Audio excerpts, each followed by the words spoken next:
Mga kapuso gilayon nga gindala sa ospital ang solterito nga ginaligar naglumpat sa taytay sa barangay Poblasyon, Alimudian, Iloilo kagabi. Sa video nga kuha sa tiyon sa insidente, makita nga ginatuwangan sa mga responder ang 15 anyos nga si alias Reggie. Base sa investigasyon sa Alimudian Police, may nagluntad nga hindi pagintindihan na isa tunga sang solterito kag sang kahagugma sini. Sa impormasyon nga nakuha sang kapulisan, yara na sa maayo nga kahimtangan ang biktima. Ang insidente ang ginauyatan na sang Women and Children Protection Desk sang Alimudian MPS kag natala na nga iga-refer sa MSWDO.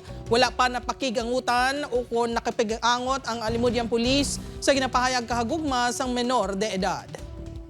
Na-refer na natin sa aton women's, no? So ang aton nga WCTD in coordination sa aton nga MSWDO para nga matagaan isang counseling ng aton nga biktima.